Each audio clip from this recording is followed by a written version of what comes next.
Welcome back to the Growth Guide. Today we are with Mike Hoyles. Mike has over 20 years experience in the e-commerce and digital marketing space. Mike brings a wealth of knowledge to online growth and operational change. Mike, thank you so much for being on with us today. Thanks for having me. So the first thing I like to start with is everybody's best piece of entrepreneurial advice that everybody gets, and I'd love to hear yours. Best piece of entrepreneurial advice, I think, would be just to go for it. I experienced a lot of headwinds when I went independent about 5 years ago. I left a significant career and a pretty substantial role at the time on an executive team when I decided to go independent. And one of the things that I had to conquer was a tremendous amount of headwinds from friends, family, the closest people to me, because what happened in my business when I went independent, I took a lot of network with me, a lot of friends and colleagues over the years. And they had reached out and they had a whole bunch of different questions for me on, what is the best CMS tool to use? What are the best CRM? What is this whole AI thing that's on the merge? Tell me about mobile apps. And I had the idea to start making video answers to these questions, because it was one of the things over email where it's like copy, paste, send, copy, paste, send. So eventually I just turned on the camera. I started recording videos. I posted it to YouTube. I had some success.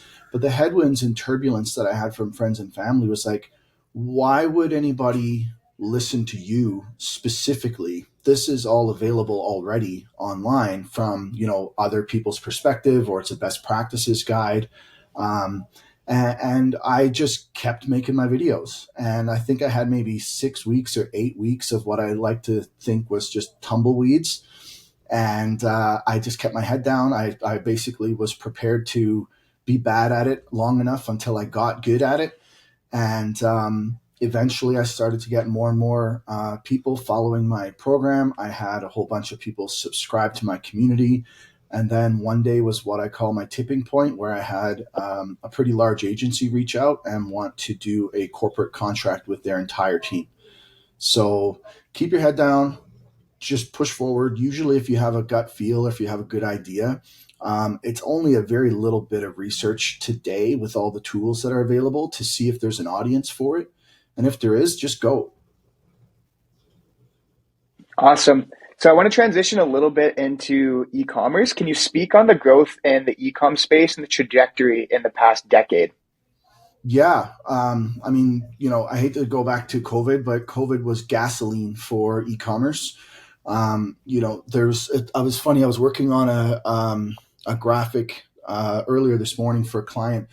The percentage of retail sales online prior to 2018, I believe, was somewhere around 10%, 12%. And then all of a sudden in like 18 months, it shot up to like 28%, which is a massive growth. That the growth in just that 12 to 18 month period was greater than the combined growth of like 10 plus years before it. And I spent a career jumping up and down in a clown suit trying to tell people like, hey, the thing that you guys do, you just need to be better at doing it online. And I go back early enough in like late 90s, early 2000s web dev days, where websites were online catalogs with no transactional capability. And it's amazing to me how slow some of the laggards were to get out of this like online brochure, online catalog phase and get into actual online transactions and end-to-end customer service. That's one of the biggest jumps that, happened in my career. Now, as far as, I say the last decade, but the crazy part about e-commerce is last week is different than this week because, there's so much emerging media, new technologies. AI has me absolutely fascinated and I've been following along.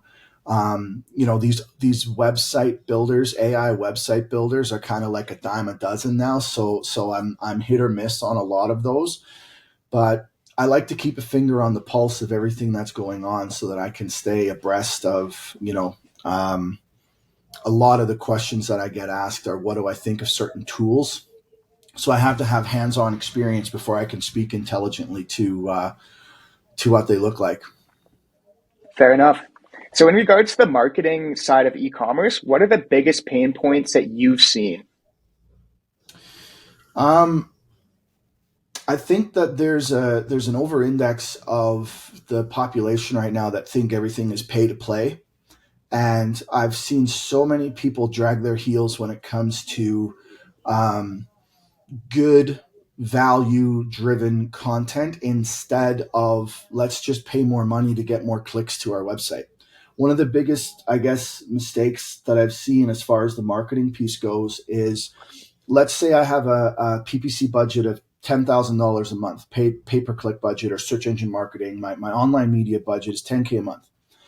If you're driving people to a website, and just for easy math, let's say it's $1 a click. So $10,000 gets you 10,000 clicks. If your conversion rate is only 1 or 2%, and you're getting 100 to 200 conversions out of 10,000 visits, first look at how you would increase your conversion rate before you go to spend more money. Because every recommendation, and a lot of the time you go to like Google, Facebook, Meta, whatever, the representatives from those brands that will reach out to you, their recommendation is almost always spend more money. And they have the calculations in front of them. They're like, hey, just want you to know, if you spent $15,000 a month, this is what it would look like. Sure. But instead of doing that, what can you do to get more mileage out of the existing budget that you have? And if you get that 2% conversion rate up to 3 or 4%, it's the same thing as if you left it alone at 2% and we're spending $20,000 a month. Like, look at the triggers that are within your control first. A lot of the time, it's just basic human error. There were errors and omissions on the website. The analytics wasn't set up properly.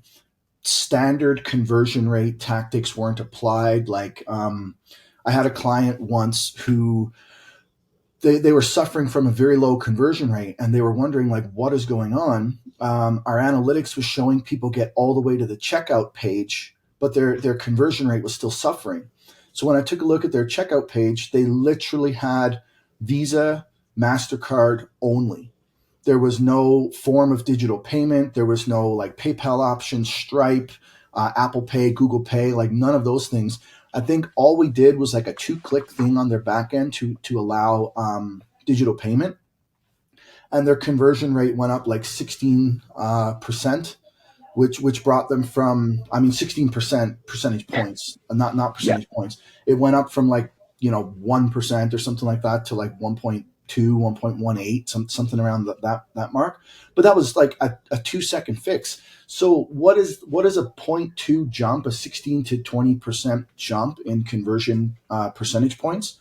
What is that worth to your business if you're spending $10,000 a month in paid media? Look in your own backyard before you go to external ways to try and just spend more money. 100%. That can be true in any industry. It's a lot of like the human error, and people think their first thing is just, oh, I got to spend more money to scale my campaigns. It's So like you many said, times. I mean, our biggest thing being a marketing firm in the B2B space, nobody knows how to set up the analytics properly. And 95% of the time, that's the biggest issue. Absolutely. And you know what? Somebody that's been doing this for a very long time, I can make the analytics say whatever you want them to say. So that's something that you need to be very, very aware of. I had a client who ran a marketing campaign, and the campaign was around acquisition and basically new eyeballs. So Mm-hmm. very, very senior leadership said the purpose of this campaign is we want to reach a net new audience, and they were working with, I won't name names, but they were working with a shady agency at the time, and the agency shortened the cookie life. So basically what would Mm-hmm. happen, just for anybody that might be listening or watching that don't know the technical piece, once a device gets pixeled, they're considered a returning user up until the pixel expires, which is usually 7 days, 30 days, whatever. You can make it whatever you want. So I think in this case, the business had a 30-day cookie life. And after 30 days, a returning visitor would be considered a new customer again. So what this agency did, they took the 30-day cookie life and they shortened it to like a day. So if I come in on Monday and then I go back on Wednesday or Thursday, I'm a different person every time I come back. And I saw the report and they had something like 99% new visitors. And immediately I knew that they had done something sketchy because you don't get 99% net new visitors. This is a company that's been around a long time. They're very well known. They have a very big budget. Um, People are going to their website in the tens and hundreds of thousands. 99% net new is incorrect. So as soon as I saw that report, I did a deep dive. I found that they shortened the cookie life. I brought it to the client's attention and I just left it in their hands. Yeah, that's there's a lot of shady agencies, and one of my bigger challenges, especially kind of in like the digital marketing online space, kind of the trend that's becoming, and I'm a part of it. It's there's a stigma around it, and for good reason, because a lot of people don't really have their client's best interests at heart. It's more, how can I make a quick buck off for you? 100%. It's probably my number one uh, not complaint, but it's probably the number one grievance that people will have with me is even if it's a net new conversation, the first thing they'll go to is like, I don't think I have the budget to work with you. And I'm like, well, we haven't even talked about budget yet. And I try to be very, very value led, value driven. Yeah, You need to get more value out of working with me than what you feel you paid me in return. And that's a win-win for everybody. But it's few and far between. I've definitely seen a lot of these what I'll call pop-up agencies that they will step over their mother for a quick buck, and you just need to do your due diligence in vetting who you work with. 100%. So on the SEO side, since we personally don't deal with e-commerce very much in our clients, if at all, in outside looking in, it seems like SEO is an afterthought, and the majority of the budget is spent on paid media. What are your thoughts on e-commerce brands focusing more on SEO as a long-term game plan? Assuming that your product is a product that you're going to stand behind, it should be flipped upside down and it should be SEO first. Okay. If you're trying to just go on AliExpress and get on the latest drop shipping trend and see what's hot on Thieve, or go on some fill in the blank social media platform, TikTok, Instagram, whatever, and see the latest thing that people are hopping on, then that's going to be a 3 to 6 month trend. So it's going to be very difficult to have a value driven or value led SEO strategy around any product if every 3 to 6 months you're switching gears and you're hopping on the latest thing. But if you're an actual business with an actual tangible product and you stand behind this, you've been doing it for years. SEO is paramount in that instance, and I think you can't afford for it to be an afterthought anymore. For a very long time, it was an afterthought. I remember I've had clients that like literally they're like, "Hey, could you guys come in and just like sprinkle some SEO on this website?" And I'm like, well, no, we can't because we have to change the taxonomy of the URLs, and we have to change your image file names, and we have to do like all these things that if we were brought in before the site went live, we could have done, and there's no retroactive effort. And it's definitely not something you can just come in and really do justice to after the fact. Got you. So also, how do you manage expectations? Because as we know, SEO is earned, not bought. But there's also like this gray area around SEO where it's similar to like marketing agencies. It has a stigma that people make it seem like, oh, give me 2 months, so you can rank number one, when that's not the case.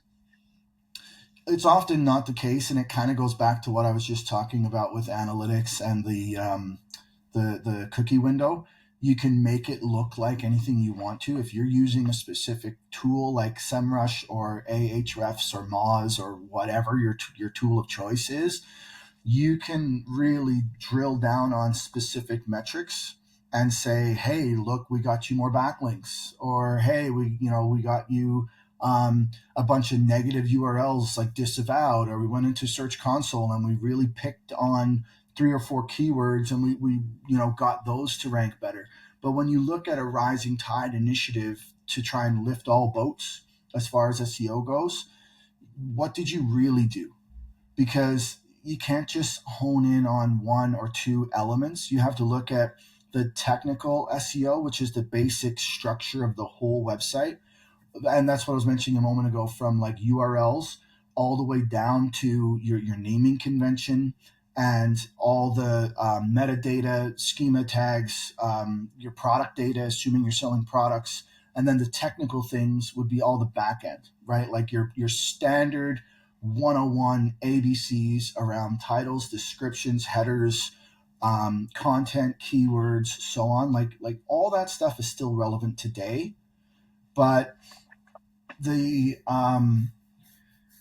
the thing that I'm going to pick on is you can dupe some ignorant clients into thinking that you did way more than you actually did, because you just show them like part of the picture.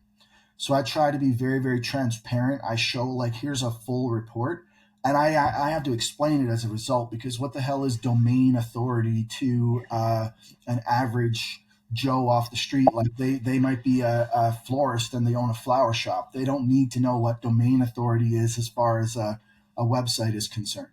So I show the whole picture. I explain it all in ABCs. That way they have as much information as they're interested in. And I don't do death by presentation either. It's all like, it's just an appendix. It's a 1-page thing. And I'm like, here, this is what it is. If you have questions, I'll tell you what everything means. But be transparent. Don't be scummy about it. 100%. So, what's your, and for digital marketers, and especially people on the come up, if they're younger like me or if they're just starting out, something along those lines, what's your career advice for those people?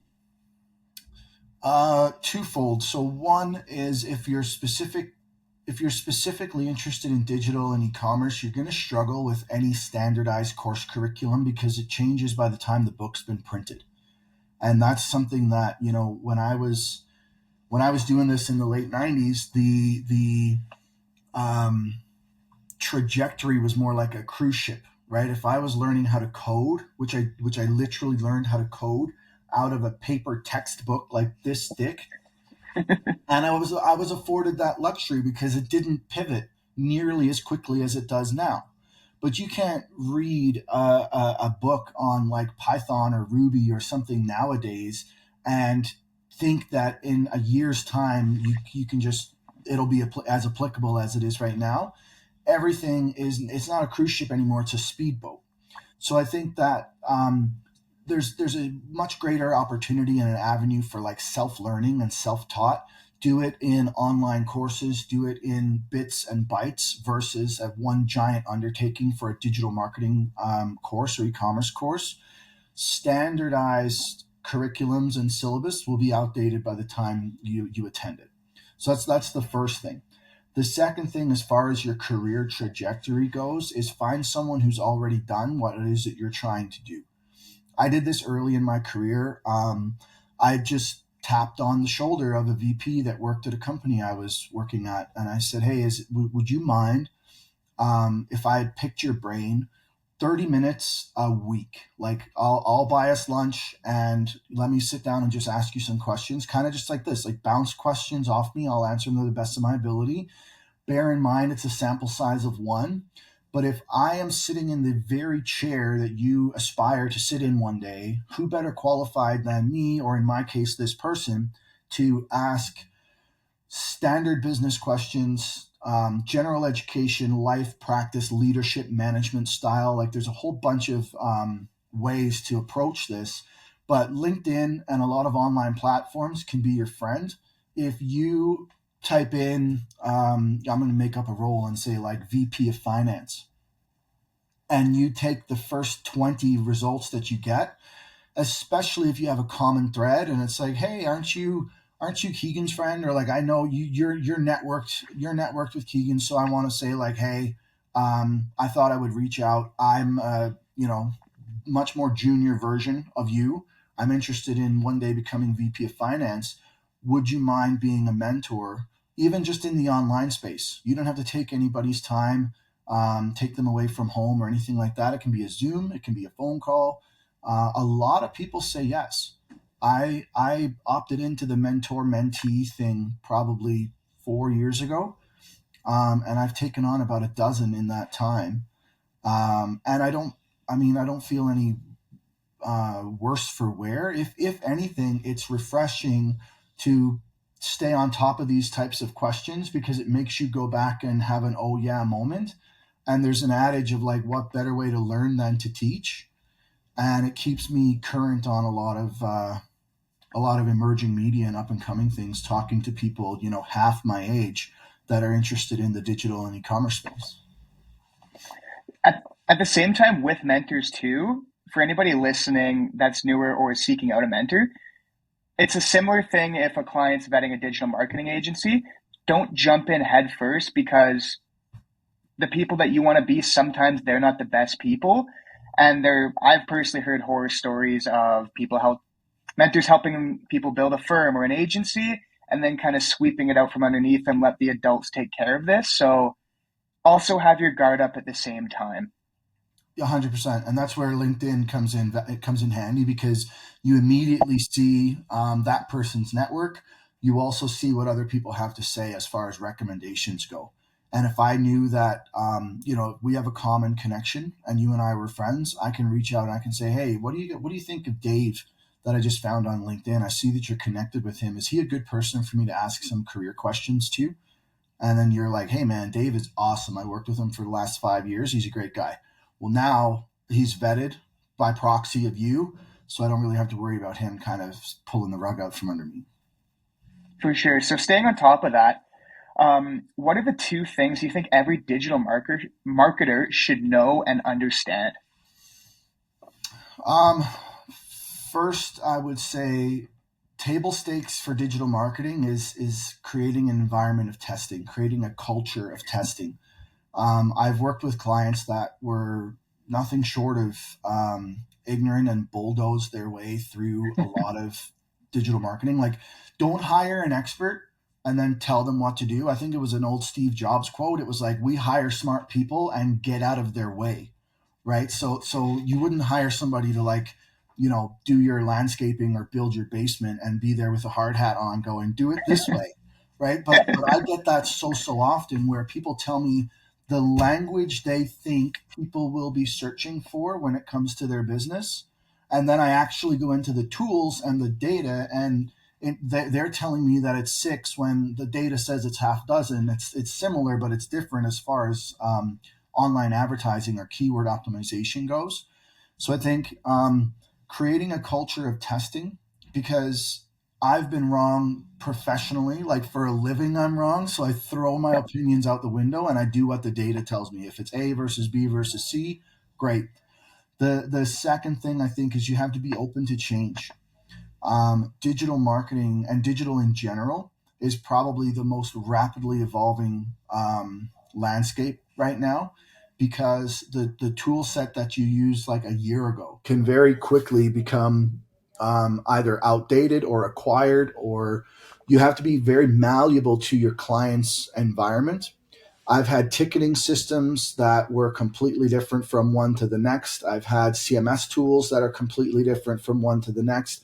You need to be fairly well versed and fairly broad, so you have to stay open. I'm not a fan of Microsoft, but when I work with a client and they're like, hey, we're in a SharePoint environment and we use all Microsoft tools, we're on Teams instead of like Zoom or any of that stuff, I'm just like, okay, sounds good, and that's why I have every one of those tools installed, and I keep myself at least proficient in them enough to operate. So create a culture of testing. Don't be too opinionated. Do what the data tells you, and then be open to change, because these platforms are coming at you fast and furious.